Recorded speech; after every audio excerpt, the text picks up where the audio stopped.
Olá, professor Maurício, como está a Fenelon? Estou aguardando a presidente Luciana, novamente o Odontomix presente, né?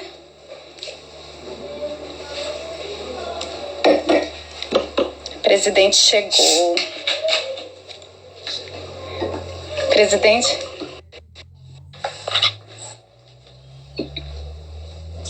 Chamei a presidente, está conectando aqui. Nunca se buscou tanto na internet por música infantil. Ligou o som aí? Liguei. O pessoal está chegando aqui, o Aureliano, Lustosa, professor Maurício. Grande Aureliano, Maurício.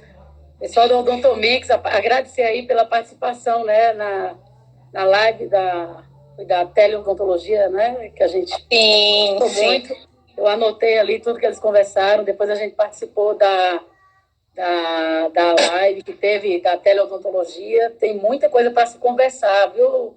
Como é o doutor da Odontomix? Como é o nome dele? Eu fiquei de até entrar em contato com ele, que eu gostei muito das interferências, né, que ele fez. Pelo que eu vi, isso agora é dando a satisfação da última live para a Odontomix. Eu entrei no site da deputada Patrícia Ferraz. Ela é muito acessível, ela é uma dentista simples. Ela dá a possibilidade até de você participar de um WhatsApp com um grupo de pessoas. Eu disse que queria participar, mas eu não tive resposta. Eu não sei se eu fui bloqueada também, né? Não sei. Mas, por enquanto, eu não recebi nada. Mas o que eu vi é que a professora Estela Haddad deu um show de aula sobre a teleodontologia.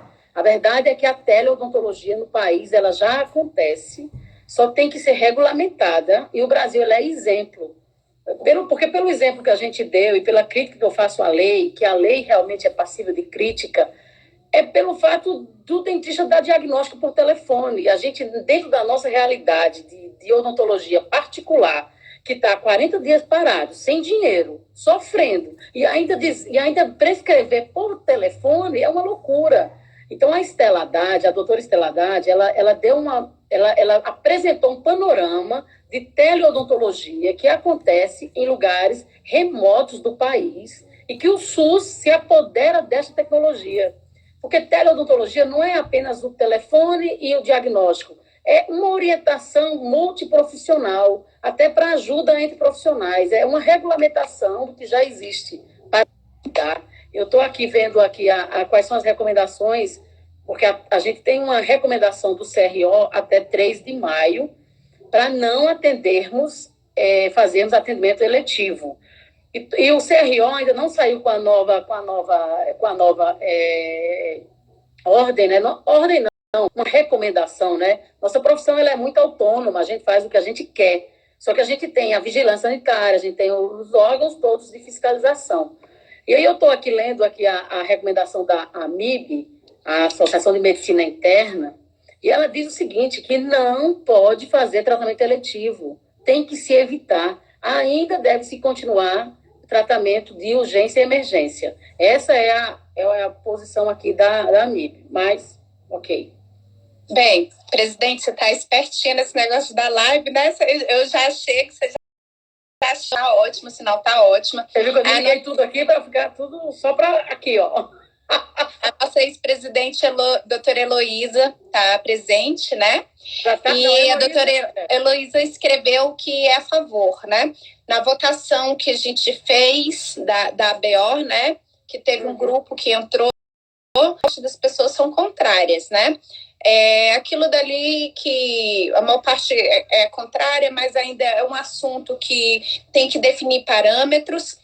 Doutora Luciana depois está acompanhando esse processo de perto, diariamente, mandando e-mail para a deputada, e isso é importante que a gente saiba realmente o que está sendo levado à votação, qual a opinião dos dentistas quanto a isso, quais são os parâmetros para a teleodontologia, né? E também, assim, só a única coisa que eu sou temerosa é porque o inferno é cheio de boas intenções, né? Como é que o convênio chegou à odontologia? Ao pedido do SUS, para o SUS atender a odontologia. Então, os planos de saúde e as grandes empresas se aproveitaram, né? Com baixos valores da tabela, e hoje isso daí é um problema, um dos problemas da classe odontológica, né? Fazendo um resumo, presidente, do que vai ser debatido aqui, eu estou com duas telas, gente, se vocês olharem aqui para o lado, eu estou aqui com outra tela aqui, porque preciso de umas colas que tem muitos detalhes a live de hoje. Fala aí a nossa temática, presidente. Falar sobre cooperativismo, né? A arte do cooperar. A gente vai ver um momento agora de muita cooperação, né? De muito Sim. cuidado com o outro. Então, a nossa ação vai refletir na doença do outro, né? Vai ser bem interessante a live de hoje. É sobre cooperação e o Covid, né? E como que está o... A live é o seguinte, é a BODF, a gente é aprendendo a cooperar, porque o que acontece? Foi levantado dentro do grupo a ideia de fazer uma cooperativa, visto que o atual panorama é o seguinte, a gente tem despesas, novas despesas, foi estabelecido um novo protocolo, esse novo protocolo, inclusive, foram estabelecido diretrizes, então, assim, está dentro do normativo, ele não é opcional, ele é de caráter obrigatório, então, mudou a tabela dos valores e os planos não acompanharam, né? Então, o que acontece? A ideia da cooperativa de dentistas, a exemplo de uma empresa que fez isso, o Cicobi, né? O Cicobi também fez isso, e no caso nós estamos numa fase embrionária com um grupo. Quem quiser fazer parte será muito bem-vindo, contribuindo com ideias. Essa semana eu tive uma reunião com 2 contadores e nós estamos debatendo a viabilidade disso. O outro tema é se é possível, o que precisamos fazer, e os atendimentos eletivos em tempos de Covid-19 já estão liberados? Bem, essa daí a nossa presidente aí responde novamente, eu recebi muito dessas dúvidas no meu Insta hoje. Uhum. Doutora, vamos começar aqui falando sobre os atendimentos eletivos em tempos de Covid-19. Já estão liberados, presidente? Até o dia 3 de maio, o CRO recomenda que não se faça. Ele ainda não convocou a BO para a gente fazer uma nova tomada de decisão. Essa decisão foi tomada junto com as entidades no dia 16 de março e tem validade até 3 de maio. Pelo acompanhamento aqui das instituições aí, da medicina interna, dessa sociedade, é que não se faça o atendimento eletivo ainda, né? Então, essa é a posição. Após quando, doutora, que vai ser liberado os atendimentos eletivos? Seria 3 de maio. Aí o governador... 3 de maio? 3 de maio, que é segunda-feira, né? Só que o governador ia abrir o comércio 3 de maio, 4 de maio, já adiou para 11 de maio. O que eu estou acompanhando, essa evolução da Covid desde o dia 16 de março, é que a gente tem que pensar que é uma doença respiratória, mas ela é sistêmica, e a gente vai se expor, né, ao vírus. E o consultório odontológico é um lugar de alto contágio. Então, não tem por que a gente correr risco num momento crítico ainda que não tenha cura. Então, se a gente pensar agora em protocolo do nosso consultório, né, que é o que estamos pensando, porque vai ter que voltar os atendimentos aos poucos. Porém, eu prefiro estar com a ciência, ok? Com a academia, a Sociedade de Medicina Interna agora. Quer dizer o quê? Tratamento eletivo, segurar enquanto não tem tratamento, porque tem muita coisa boa acontecendo sobre tratamento, porque assim, está se usando, existem pesquisadores no mundo inteiro e usando bioinformática. Então, por exemplo, existe um grupo de pessoas estudando vacina, né? Então, vacina vai ser para 1 ano e meio. Porém, existem outros pesquisadores que, através de bioinformática, estão estudando que compostos tem no mercado, e já que eles mapearam o gene do Covid, então, do Covid não, do SARS-CoV, né? O Covid é a doença, é o vírus, mapearam o gene do vírus. Então, assim, qual é o medicamento que a gente já tem em ação que pode bloquear esse vírus? Ok? Então, tem terapias que estão acontecendo, que não é terapias, busca do que já está pronto, que é bem interessante, né? Tem um grupo que eu sigo, que é a Angioscope, que foi o que falou de algo muito interessante sobre os receptores, que a Sônia Galuso colocou até na página dela hoje, que é bem interessante, que você me põe para estudar, né, Camila? Eu fico correndo atrás, eu passo a semana estudando porque você me põe para trabalhar muito. A aluna faz revanche, né? Caramba, você me bota para lascar, Laís. Você me bota para estudar, Camila. Mas aí está acontecendo muita coisa boa, porque esse pessoal da angioscópia, uma doutora e um doutor, que eles deram uma explicação que eu gostei demais. O vírus, ele é um vírus de RNA, então ele gosta do pulmão, né? Ele se liga ao pulmão, então ele passa pelas vias aéreas, é o receptor ECA2, é o receptor ECA2, e esse receptor está na hemoglobina e no pulmão. Era essa ideia, esse é o primeiro vídeo dessa mulher que eu achei muito interessante. Ela dizendo que não é uma doença respiratória, que é uma doença sistêmica, e que então, se é hemoglobina e que faz transporte de oxigênio e que vai para o corpo inteiro, então, isso não é um vírus como o da AIDS, né? Que o vírus da AIDS, ele foca no linfócito T citotóxico. Esse vírus não. Esse vírus, ele entra na hemoglobina, ele compete com o ferro, a temperatura aumenta. Então, tem muita coisa interessante nessa angioscópia sobre a fisiopatologia do vírus. Acompanhando essa doutora e recebendo os artigos, o que a gente vê? Que é o que eu estudei essa semana e acabei que, como eu estou em contato com eles e mandando os artigos para eles... Parou?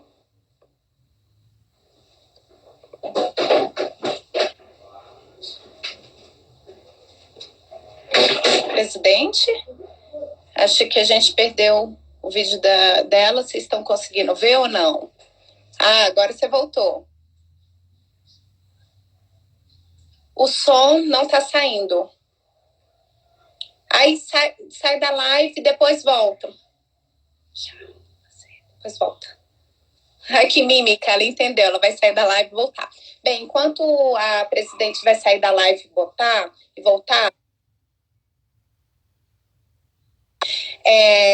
o seguinte, a respeito do isolamento social, eu estava lendo, então, teoricamente, a partir de segunda-feira, podemos voltar a fazer os atendimentos seletivos. Tem que ter muita prudência em relação a isso. A curva de crescimento do Covid, sem isolamento social, estava indo nesse ritmo aqui. Presidente, eu tô falando sobre o crescimento do Covid. Um economista, especialista em estatística, fez junto com os pneumologistas. Mostra a curva de crescimento do Covid assim. Depois que o isolamento começou, foi para cá. E isso dá para ser sentido quando você analisa cidades igual São Paulo e também Nova York, que são epicentros dessa doença. Então, uma curva de crescimento que estava assim, foi para cá. E ela está cada vez fazendo, né? A curva tem diminuído. Então, a gente vê, em termos estatísticos, com isolamento, a resposta na diminuição dessa curva, né? E a gente está torcendo para essa curva, quer dizer, assim, né? Estabilizar e a gente descer. É o que aconteceu na China, na Itália. Então, o isolamento tem sido realmente vencedor dentro disso daí. Pode continuar. O receptor, só para continuar, o receptor é o ACE2, é o receptor que está no pulmão, mas foi visto, existe um trabalho muito interessante, né? É um trabalho de 1953, do pessoal que mapeou aí, que disse que o DNA tem a estrutura que tem e ele é o responsável pela transmissão da informação genética. E foi com uma carta ao editor que o Watson e Crick ganharam o Prêmio Nobel em 62. E aí me animou muito essa carta ao editor, que eu botei já no Facebook, mas depois a gente vai botar aqui no Instagram. Que o que é que eles dizem? Eles dizem o seguinte, que igual o pulmão tem esse receptor ACE2, ACE2, as glândulas salivares também têm. Então, você, através da saliva, você vai... Eu vi isso. Você vai identificar... e você ainda não tem a sintomatologia pulmonar. Então, eu achei muito interessante, sabe, essa questão da saliva. Então, a odontologia, ela tem um papel aí muito interessante na pesquisa, né? Na pesquisa da contaminação, né, do vírus. E é isso que eu teria para falar. A gente tem que ficar atento aos artigos científicos, porque tá todo mundo lendo junto, estudando junto, todo mundo ficar atento ao que está acontecendo. Porque o que eu disse lá com esse pessoal da Angioscope é que a gente tem a primeira barreira e depois quando entra, a gente tem a odontologia, né? E está todo mundo de boca suja. Então, a gente tem que ter o cuidado da volta ao tratamento muito, muito, muito cuidadosa e evitar o aerosol, porque até uma lavagem de um alginado vai poder ser com a torneira ligada. Vai ter que ser na bacia, sabe? Vai ter que ser muito cuidadoso. Então, tudo vai ter que ser muito cuidadoso. Então, só para a gente fechar o Covid, o que a gente se atualizou é que recebeu o paciente. Por isso que é interessante a regulamentação da teleodontologia, que eu já mudei de opinião daquela semana para hoje. Porque aí você vai ligar para o paciente e o paciente vai ter que por isso que eu falo que é em relação à anamnese, não é em diagnóstico, é assim, é o paciente se responsabilizar. Ele vai dizer que não está com febre, ele vai dizer que não está tomando medicamento para febre, ele vai dizer que não teve contato com pessoas gripadas, quer dizer, a pessoa que vai ter que assumir tudo isso. Se eu gripar, eu tenho que fazer a minha quarentena, porque o vírus vai ficar dentro de mim. Eu não sei. Então, por isso que tem duas coisas importantes. É a seriedade, é o respeito pelo outro e a verdade, né? Por isso que a teleodontologia é muito interessante. E quando o paciente chega ao seu consultório, depois de responder, aí a sua secretária pode receber com a máscara normal, não precisa ser 5, mas o ideal é que na entrada tenha produto com hipoclorito, né? Porque essa contaminação que vem de fora tem que ser barrado na entrada do seu consultório. Aí ele lava as mãos, então tem que ter um cuidado todo especial. Nós, dentistas, já fazemos isso há muito tempo. Nossa clínica ela já é maravilhosa em relação à biossegurança, porque a gente sofreu o impacto da AIDS. Então, nós tratamos na odontologia todo mundo como se tivesse AIDS. Ok? Então a gente já usa tudo, a gente já lava a mão o tempo inteiro, a gente já corta a unha o tempo inteiro. Ponto. O que vai acrescentar em todos os nossos... A N95 vai ter que ser usada no operatório. E de preferência que a gente coloque a outra por cima, porque ela vai ser reaproveitada, porque ela é muito cara. Ok? Então, o melhor protocolo, creio que é o que a gente bota a N95 e a gente coloca a outra máscara. E a gente vai ter que dividir bem no nosso consultório, que é um ambiente sujo do que é um ambiente limpo. O que a gente já faz desde a AIDS. Então, eu acho que a nossa profissão ela está muito bem preparada para o atendimento eletivo, sim. O receio que dá, como eu estou fazendo esse protocolo, até no consultório voltar, é que se você atende achando que o paciente não tem e confiando no caos, no acaso, se o paciente tossir e você não tiver com N95 e ele for um transmissor, porque ainda está na boca, não chegou no pulmão, então para que você vai se contaminar? Ou mesmo você contaminando o paciente? Então, é muito claro, o tempo operatório vai ser demorado, não tem que ter ninguém na sala de espera, vai ser tudo por telefone, o antes, entendeu? Por isso a importância da regulamentação da teleodontologia. Não diagnóstico, não medicamento, ok? Então, isso a gente tem que levar, hoje a gente tem que chamar atenção, ok? É isso. Certo, presidente. No caso, o nosso próximo ponto seria da cooperativa, né? Quais seriam as vantagens? Aqui, o Adriano da Odontomix colocou aqui, outro lugar onde o vírus Covid se instala é nas papilas gustativas da língua, por isso a perda do paladar. Perfeito. É indicado a limpeza da língua com escovação diária. Excelente contribuição, Perfeito. doutor Adriano. Perfeito. O Ricardo... Adriano, como é o nome do pessoal da Odontomix? Eu não tenho... É Adriana? Adriano. Doutor Adriano. Aham. Assintomático, o Ricardo contribui aqui, que assintomático 48 horas a 14 dias. 14 dias, quem vai garantir, né? Então, realmente isso. Tem que todo mundo como se fosse. É por isso que é a mesma conduta da AIDS, né? Todo mundo usar camisinha, né? Mas aí a gente só era um sexo, né? Agora vai ser todo dia. O detalhe é que no dia a dia, a máscara vai, como a carga, a gente mantém a distância, né? De 1,5 metros, de 1 metro das pessoas, a gente usa a máscara e a gente vai, e a carga viral ali vai ser pouca, né? Mas eu estou observando que até aquele V-Shield vai ser o melhor. Porque tem estudos também, que foi no jornal da segunda-feira, na China, mostrando que o vírus fica suspenso. E aí eu acho que o próximo passo também a gente está, como as crianças já estão na China nos colégios, né? Eles usam a máscara e por cima ainda tem a V-Shield. Eu creio que também a gente vai ter que partir para isso aí. Nossa, engraçado, né? A gente vê uma realidade dessa na TV, mas você acredita que está tão longe, daqui uns dias vão ser, daqui uns dias não, né? Meses, as pessoas vão voltar para o colégio, as crianças principalmente, inclusive, a gente, como foi sugerido, gente, não... Assim, vamos fazer um marketing de bom gosto, quem quiser fazer, né? Que a gente sempre tem que fazer, ensinando as crianças a usarem máscara de maneira divertida. Então, igual a gente teve aquele trabalho de conscientização, de botar o cinto de segurança e várias outras atividades educativas, nós, dentistas, hoje, e profissionais da saúde, temos obrigação de promover uma educação e bons hábitos também a respeito da importância de usar máscara.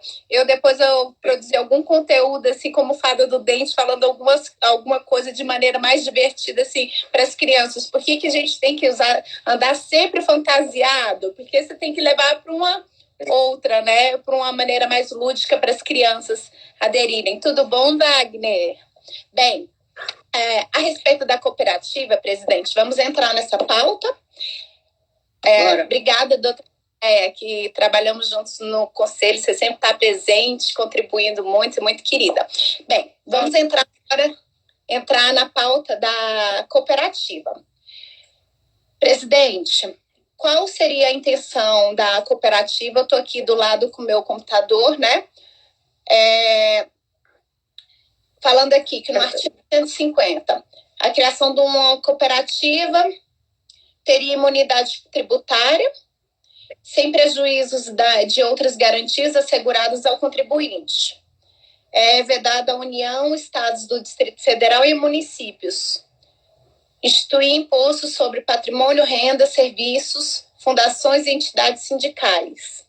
Mas existem isenção tributária no caso da gente se mover como cooperativa. Nós estamos com um grupo no WhatsApp. Quem quiser fazer parte, é só me procurar no meu @doutora Vanini, no meu Instagram, pede para entrar. E nós estamos numa fase embrionária. As vantagens dessa cooperativa seria o quê?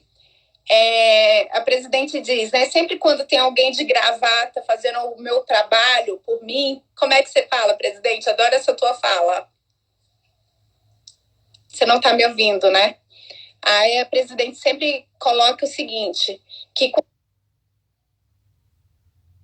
o seu trabalho, você pode fazer isso melhor do que a pessoa, né? Então, a gente teria um fundo, todo mundo entraria contribuindo com pouco, e a gente poderia ter o nosso próprio plano de saúde, essa seria a ideia, e a gente tendo o nosso próprio plano de saúde, nós teríamos uma remuneração melhor dos planos, e também criaríamos um acesso